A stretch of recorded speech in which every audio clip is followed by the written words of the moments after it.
All right, all right. Well, we had a big moment over here in the last couple of days that Mr. Kevin Durant reached 30,000 points, becoming the 8th player to be able to do this. He joins the likes of LeBron James, Kareem Abdul-Jabbar, Karl Malone, Kobe Bryant, Michael Jordan, Dirk Nowitzki, and Wilt Chamberlain. Anytime you're in the company of those absolute legends, you're doing something right without a doubt. All right, G. Mike, let's start off with you, man. What's your thoughts on KD's career? What do you think about this one, man? 30,000 points is only X amount of people, like we're just going over, have ever done this. What's your thoughts, man? Bro, he's one of the greatest shooting threats in the NBA throughout history, really.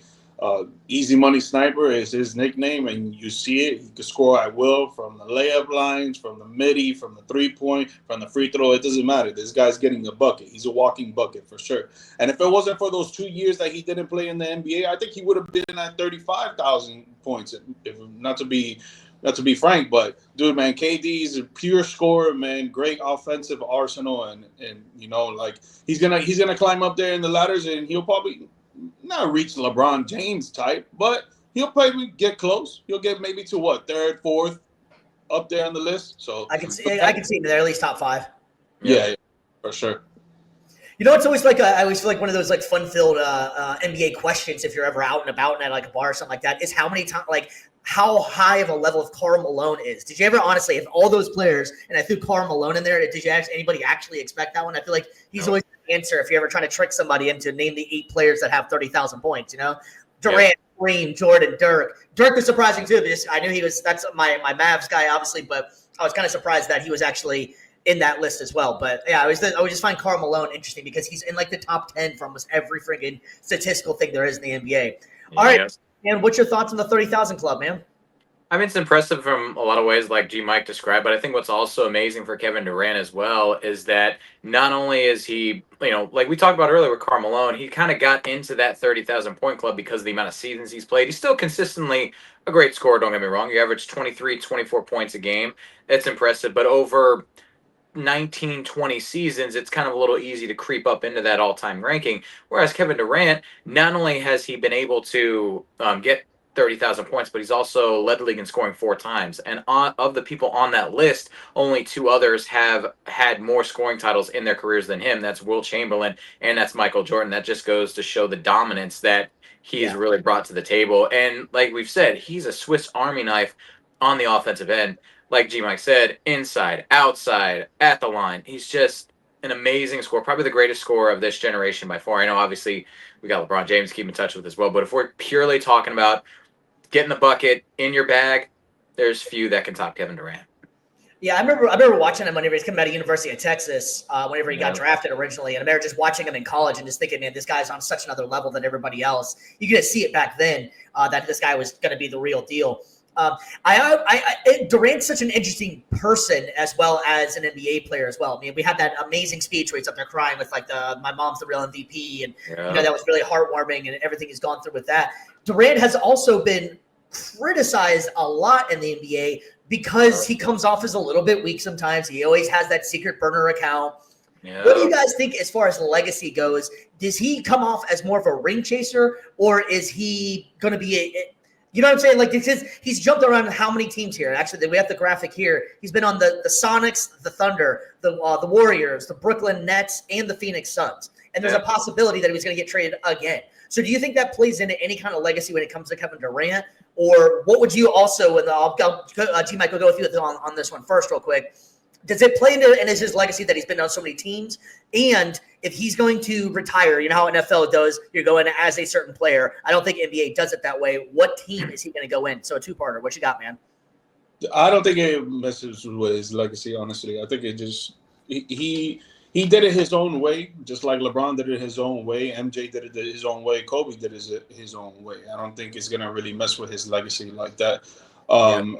I wouldn't have done what he did. Obviously, you're up 3-1 on the Warriors while playing with the Thunder, and then you end up losing 4-3. You end up jumping to the team that took you out of the playoffs, trying to get into the NBA Finals. I wouldn't have done what he did, but he did what he did. And then when you see the finals that he's played for the Golden State Warriors, it's not like he was being carried. He was actually doing the carry. When it came to Draymond and the rest, obviously Clay and Steph, they did what they do, but he was still averaging like 28, points per game or even higher in the NBA. That second one was like 30, 35.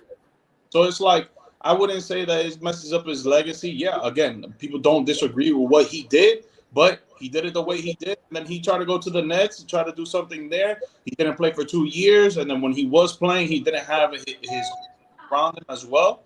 And then now with the Phoenix Suns, he has no depth, no bench to help him out. There's no defense being played by the Phoenix Suns altogether. So it's tarnishing his career at the moment. But just for his whole legacy, no, I don't really think it's tarnishes it. So what team, the second part would be what team, like I was saying, like I don't think NBA does it where you go in like you're representing a certain team. But what do you think is the most Kevin Durant team out of all the teams he's played for? That's a tough one. Like because it's kind of tough to say. Obviously, the Phoenix years are arguably not even going to be remembered at all. No. The Golden State years, he was shining. He looked great. He won the championships there. Do you go with like Seattle because they were trying to? The franchise shut down. That's where he got drafted. Brooklyn, that was just a disaster. I would say the two teams, it's got to boil down to OKC and Golden State. Well, I completely forgot about OKC. Yeah, sorry. Yeah, see, for me, MVP, KD, a lot of people would point to that. Oh, that's his greatest individual season. And sure, you could argue that, but you could also say that he was at his peak of powers in terms of not just scoring, but also, too, on the defensive end, what he was doing in Golden State. He was averaging like almost 2 blocks a game, moving over to that power forward spot in the death lineup. I think that, for me, if I'm making that Hall of Fame case, it's got to be Golden State. That's his representation. Golden State. Yeah. I'll say OKC. I think anytime that I think about Kevin Durant, I just think about the OKC years and how great they were. You know, when he was playing with Russell Westbrook, James Harden. It sucks that James Harden left. I think if he stayed and Russ would have stayed too, I think they would have gotten the chip, really. But I say this every single time anybody brings up OKC is I can't believe they didn't win one out of that dynamic of players they had. They did not win one. It's just a shame. It's crazy that they didn't. They were so talented and good, and they just somehow, some way could not pull it together to be able to make it out to win one. Man, that's crazy. Yeah. I kind of tend to agree. I would go if I had to go. I'd go OKC as well. I think if he would be retired in as his Hall of Fame, he's making a Hall of Fame without a doubt. There's no doubt about it. But yeah, I would have to go. I think OKC as well. I will say there's no other player.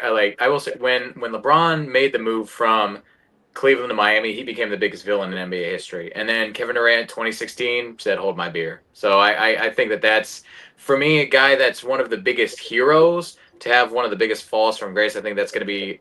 I don't think that's something that's going to tarnish his legacy, but I just think it adds another interesting wrinkle where it's like now he's probably one of the biggest villains. I mean, literally, he was called the Snake for how many years? So I love the Tarantula. That's a great name too. Yeah, Slim Reaper. Awesome name.